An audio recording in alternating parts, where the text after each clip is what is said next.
दोस्तों, मैं जगदीश आहिर आपका इम्पेटस ट्रेनिंग एकेडमी में स्वागत करता हूं। आज मैं एक अलग टॉपिक लेने जा रहा हूं, difference between man and women. इसका संबंध आपके हस्बैंड वाइफ रिलेशनशिप से है, इसका संबंध आपके हैप्पीनेस से है और इसका संबंध आपके प्रोफेशनल लाइफ से भी है। कैसे? आइए देखते हैं। जिंदगी में स्त्री और पुरुष साथ में आते हैं, शादी होती है और नई जिंदगी की शुरुआत होती है। लेकिन वक्त के साथ इस रिलेशनशिप में थोड़ी गैप्स क्रिएट होती है। इसके पीछे कारण क्या है? ये गैप होती क्यों है? आइए इसके लिए आज हम जानते हैं मैन और वुमन में डिफरेंस क्या है। ये जानने के बाद बहुत सारे कंफ्यूजन सॉल्व होंगे। सबसे पहले एमआरआई स्कैन के हिसाब से पुरुषों का हस्बैंड का ब्रेन और वाइफ का ब्रेन इस तरीके से होता है। इसको अपन लेमन लैंग्वेज में देखेंगे तो पुरुषों की जो दिमाग की वायरिंग है वो इस तरीके से होगी और स्त्रियों की जो वायरिंग है वो इस तरीके से है। मैं मजाक में बात कर रहा हूँ लेकिन कुछ पॉइंट क्लियर करने के लिए मैं इसको वायरिंग बोल रहा हूँ। आइए देखते हैं कि इसकी वजह से फर्क क्या पड़ता है। पिछले साइड में हमने जो देखा वायरिंग, वायरिंग की वजह से मैन और वुमन में क्या फर्क पड़ता है ये अपन देखते हैं। सबसे पहला फर्क है सेंसरी इनपुट। मतलब क्या है? टच, आंखें, जिभा, नाक और कान, ये 5 सेंसरी इनपुट है जिससे ब्रेन को इंफॉर्मेशन मिलती है। मतलब क्या? वुमन जो है ये 5 सेंसरी इनपुट में ज्यादा से ज्यादा sensory input at a time process कर सकती है।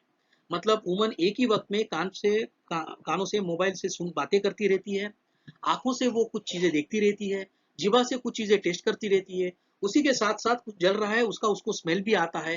कई बार तो लेफ्ट कान से वो मोबाइल पे बात करती है और राइट कान से वो बच्चे बेडरूम में झगड़ा कर रही है ये भी वो सुन सकती है।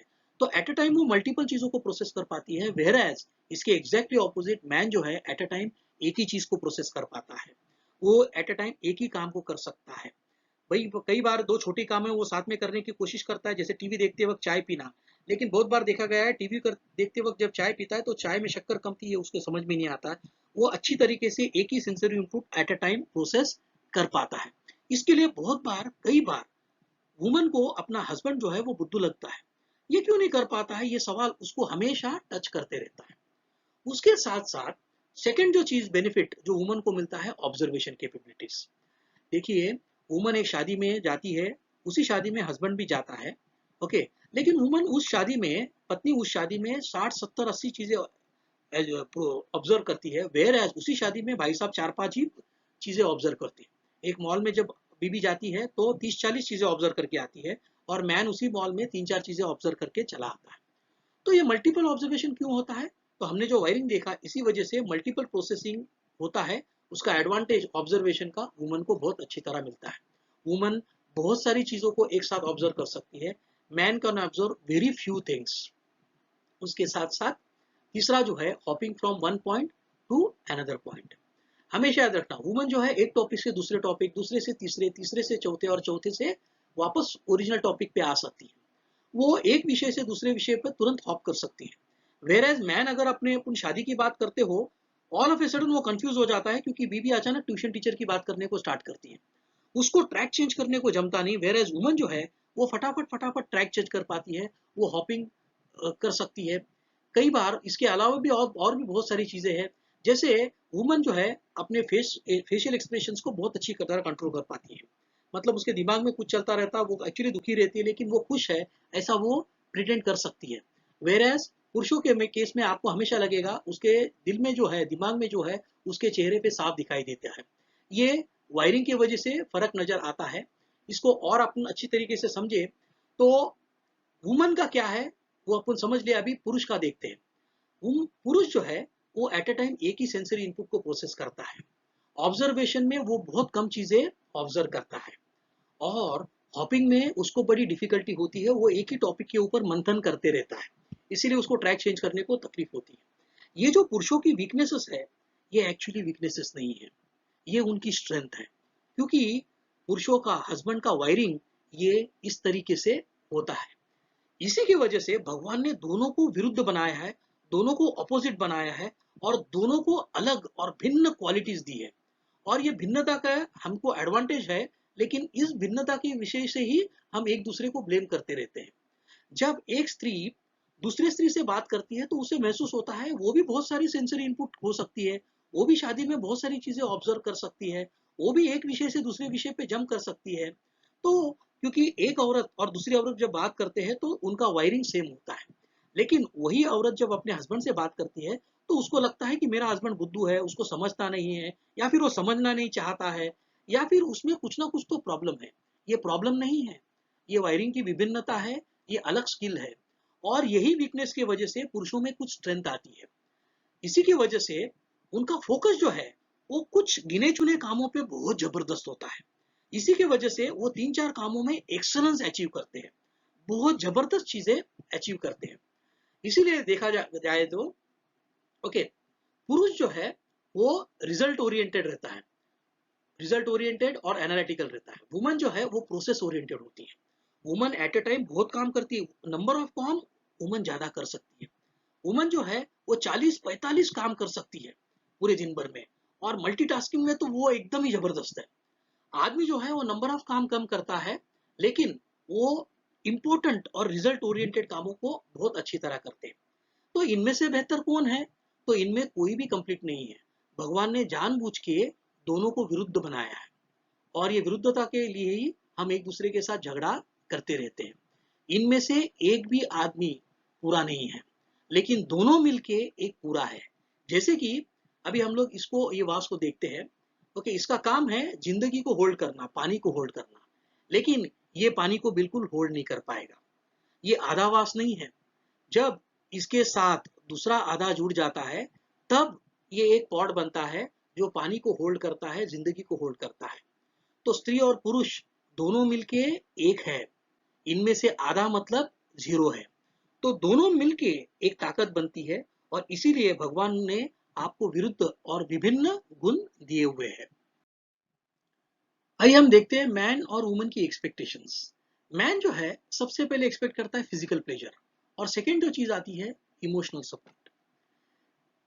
वेर एज वुमन है ना, सबसे पहले एक्सपेक्ट करती है इमोशनल सपोर्ट, और सेकेंड है फिजिकल सपोर्ट। मतलब मैन की जो फर्स्ट नीड है वो वुमन की सेकेंड नीड है, और वुमन की जो मैन की जो सेकेंड नीड है वो वुमन की फर्स्ट नीड है। ये दोनों एग्जैक्टली सभी मामलों में ऑपोजिट है, और इनकी नीड्स भगवान ने भी एकदम ऑपोजिट बनाई है। तो फिजिकल चीज हम समझ गए, लेकिन इमोशनल सपोर्ट के लिए हम आने वाले स्लाइड्स में देखें कि इमोशनली इन दोनों में क्या फर्क है। इसके पहले हम लोग इसके ऊपर देखते हैं कि आदमी का, पुरुष का दिमाग किस तरीके से है और वुमन का दिमाग किस तरीके से। इसको इसमें ट्रेंड की तरफ देखिए और एनालाइज करिए। ओके, तो ये दिमाग और दिमाग की चीजें विभिन्न कैसे हैं, ये अपने को समझ में आएगी। जब भी कोई प्रॉब्लम या स्ट्रेस क्रिएट होता है तो पुरुष, हस्बैंड, अपने प्रॉब्लम को किसी के साथ शेयर नहीं करता है। वो बड़ा साइलेंट हो जाता है, अनकम्युनिकेटिव हो जाता है, वो अपने आप को आइसोलेट कर लेता है, और अपने जिंदगी के सारे प्रॉब्लम खुद सॉल्व करने की कोशिश करता है। इसके एग्जैक्टली ऑपोजिट होती है वुमन, जो अपने प्रॉब्लम को औरों के साथ शेयर करना पसंद करती है। उसकी जिंदगी में एक सहेली होती है, या उसकी जिंदगी में एक रिश्तेदार होती है जिसके साथ वो अपने प्रॉब्लम को शेयर करती है। प्रॉब्लम आने के बाद वो बहुत बातें करती है, और तब तक बातें करती रहती है जब तक उसको अच्छा महसूस ना हो। उसको कोई सॉल्यूशन नहीं चाहिए, लेकिन अपने प्रॉब्लम को कम्युनिकेट करना और शेयर करना उसको अच्छा लगता है। शेयर करने से वुमन को अच्छा लगता है। वैसे ही जब प्रॉब्लम आता है तो वुमन अपने प्रॉब्लम को अपने पति के साथ शेयर करती है, और वो एक गलती करता है, वो उसे एडवाइस और सॉल्यूशन देने को स्टार्ट करता है। वुमन अपने प्रॉब्लम को शेयर इसके लिए करती है क्योंकि बातें करने से उसको स्ट्रेस मैनेज होता है। उसे उस प्रॉब्लम के सॉल्यूशन नहीं चाहिए, बल्कि वो चाहती है कि मेरे पति मेरे इस प्रॉब्लम को सुने, समझे, और मेरे फीलिंग और इमोशन को महसूस करे। ओके, इसके एग्जैक्टली ऑपोजिट, जब पुरुष, पति के दिमाग में जब प्रॉब्लम रहता है तब वो शांत रहना पसंद करता है, वो ज्यादा बातें नहीं करता है, वो आइसोलेट में रहना पसंद करता है। ओके, लेकिन बीबी को जब प्रॉब्लम आता है तो उसे बातें करने से अच्छा लगता है, इसीलिए वो हस्बैंड को शांत रहने देती नहीं, वो उसे भी बातें करने के लिए मोटिवेट करती है। कभी कभी उसको ब्लेम और क्रिटिसाइज भी करती है क्योंकि वो बातें नहीं करता है। उसकी वजह से हस्बैंड और हर्ट हो जाता है। ऐसे वक्त एक्चुअली पत्नी ने पति को शांत रहने में मदद करनी चाहिए, और उससे थोड़ी प्यार से बातें करना जरूरी है। अब इन दोनों का स्वभाव भी अलग है। पति जो है वो रबर बैंड के जैसा रहता है। पत्नी हमेशा चाहती है कि पति ज्यादा से ज्यादा वक्त घर पे गुजारे, फैमिली के साथ गुजारे, लेकिन कभी कभी स्ट्रेस के वजह से, मूड के वजह से या चेंज के लिए वो बाहर जाना चाहता है, अपने दोस्तों को मिलना चाहता है, कुछ स्पोर्ट्स एक्टिविटी करना चाहता है, कोई एसोसिएशन में या मंडल में वो कोई मेंबर हो तो वहीं पे जाके कुछ एक्टिविटीज में इन्वॉल्व होना चाहता है, तो उसे अलाउ करना चाहिए। जब वो बाहर जाता है, लोगों को मिलता है, तो वो ज़्यादा खुश और आनंद उसको मिलता है। और पति जो है वो रबर बैंड के जैसा रहता है, आप जितना खींचो उतना तेजी से वो वापस आता है। तो ये हस्बैंड जो है, ये बाहर जाता है, खुश होता है और रबर बैंड जैसा वापस तेजी से घर जब वापस आता है, तो वो पहले से ज़्यादा खुशी और आनंद और बढ़िया इंसान बन के घर पे आता है और घर वालों को और ज़्यादा खुशियाँ देता है। इससे अलग स्वभाव जो है वो वुमन का है। वुमन वेल के जैसी है, जिंदगी में सब कुछ बढ़िया चलते रहता है, सब कुछ इम्पोर्टेंट जो है वो चल रहा है, लेकिन ये खुश थी, सब कुछ बढ़िया था, अचानक वो दुखी हो जाती है।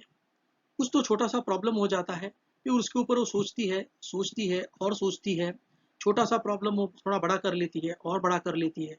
फिर 2 हफ्ते पहले क्या हुआ था, फिर पिछले महीने में क्या हुआ था, फिर पिछले साल के क्या हुआ था, ऐसा सोच सोच के वो छोटे से प्रॉब्लम को बहुत बड़ा कर लेती है और बहुत दुखी हो जाती है और दुख के एकदम लोएस्ट लेवल पे वो पहुंच जाती है।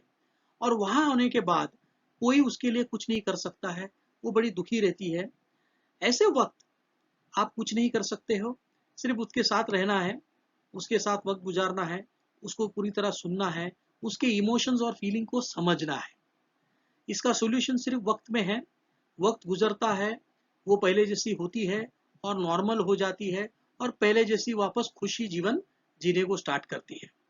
तो ये उसका एक स्वभाव है, क्योंकि बीच में दुखी होना ये वुमन का एक नेचर है। जब भी पत्नी पति को ये एहसास देती है कि हमें आपकी बहुत जरूरत है, आप हमारे लिए बहुत कुछ करते हैं, तो अपने आप पति के दिल में पत्नी के लिए बहुत प्यार क्रिएट होता है। उसी तरीके से जब पत्नी फील करती है कि मेरा पति मेरी बहुत देखभाल करता है, तो उसे अपने आप वो फीलिंग आती है, पति की तरफ उसको प्यार क्रिएट होता है। सबसे पहले जब पत्नी ये एहसास दिलाती है कि हमको तुम्हारी बहुत जरूरत है, आप हमारे लिए बहुत इंपॉर्टेंट है, तो पति में एक अलग तरीके शक्ति आती है। जो एनकरेजमेंट और जो अप्रिसिएशन पत्नी से मिल सकता है, वो किसी और के मोटिवेशन से कभी नहीं मिल सकता है। ऐसा कहते हैं, हर कामयाब आदमी के पीछे एक औरत का हाथ होता है। इनके शब्दों से पति में बहुत मोटिवेशन आता है, उसकी ताकत बढ़ जाती है, वो फैमिली के लिए कुछ भी कर सकता है। बहुत ज़्यादा घंटे काम करना, मेहनत करना, रिस्क लेना, ये सब कुछ करने की कैपेसिटी उसकी बढ़ जाती है। ओके, इसीलिए जब आप उसकी तारीफ करते हो, we are proud of you, ये फीलिंग देते हो, मन ही मन, दिल ही दिल आपके बिहेवियर से उसको एक थैंक यू का, ग्रेटिट्यूड का फीलिंग जब जाता है, तो उसे एक प्यार का एहसास होता है। जितना फैमिली को उसकी जरूरत महसूस होती है, उतना उसको लव एक्सपीरियंस होता है। उसी तरीके से वुमन के लिए जितना हस्बैंड केयर लेता है, जितनी फिक्र करता है, उसकी छोटी छोटी चीजों की तरफ ध्यान देता है, उसकी फिक्र करता है, उसको संभालता है प्यार से, तो जितना केयर वो उसकी करता है, उतना उसके दिल में प्यार क्रिएट होता है। मेरा पति मेरे लिए क्या क्या करता है, ये देखने से उसको प्यार का एहसास होता है। जितना प्यार का एहसास उतना उसको होता है, उतना वो पति को और थैंकफुल होती है, और ग्रेटफुल होती है, पति की और प्रशंसा करती है, उतना और वो खुश होता है, उससे वो पत्नी की और केयर करता है। और ये दोनों का जो रिक्वायरमेंट है इतना ऑपोजिट है, ये दोनों एक दूसरे को अगर मोटिवेट करते रहे जिंदगी भर, यही दो पहिए बहुत तेजी से और बहुत आगे चलेंगे। पति और पत्नी के बीच में एक तरह का पति टेस्ट देते रहता है।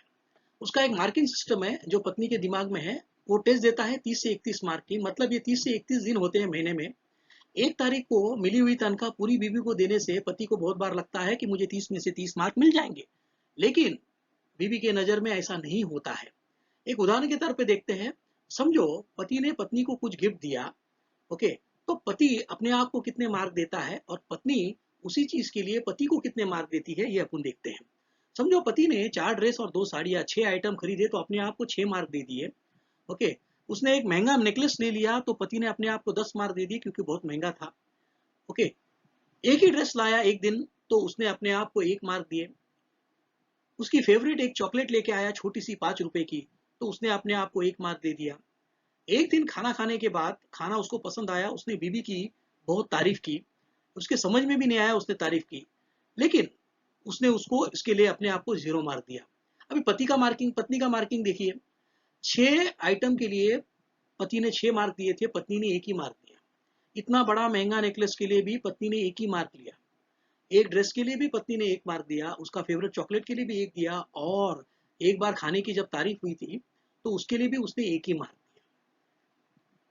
पत्नी के लिए छोटा चीज़ और बड़ा चीज़ में कोई फ़र्क नहीं है। 7 साड़ी और 1 साड़ी में कोई फ़र्क नहीं है। उसको खुशी एक ही बार मिलती है। 4 ड्रेस की खुशी और 1 ड्रेस की खुशी एक ही बार मिलती है। इसीलिए पति का ये काम है कि छोटी-छोटी गिफ्ट्स, छोटी-छोटी चीज़ें और छोटी-छोटी चीज़ों के ऊपर ध्यान देना बहुत ज़रूरी है। उसके साथ वक़्त गुज़ारना, उससे प्यार से बातें करना, उसकी फ़ेवरेट चीज़ें लाना, उसको किसी काम में मदद करना, उसको कहीं बाहर जाना है तब लेके जाना। ओके, छोटी-बड़ी सब चीज़ें, आपको छोटी-छोटी चीज़ों की तरफ ध्यान देना है। एक ही बार बड़ी चीज़ करके नहीं चलेगा, तो नंबर ऑफ चीज़ें अपने को करनी पड़ेगी। और पत्नी के लिए भी एक जिम्मेदारी है। ये जो एंटरप्रेन्योर्स और लीडर्स होते हैं, ये बड़े वर्कहोलिक होते हैं, और वर्कहोलिक आदमी ज़्यादा करके रोमांटिक नहीं होते हैं।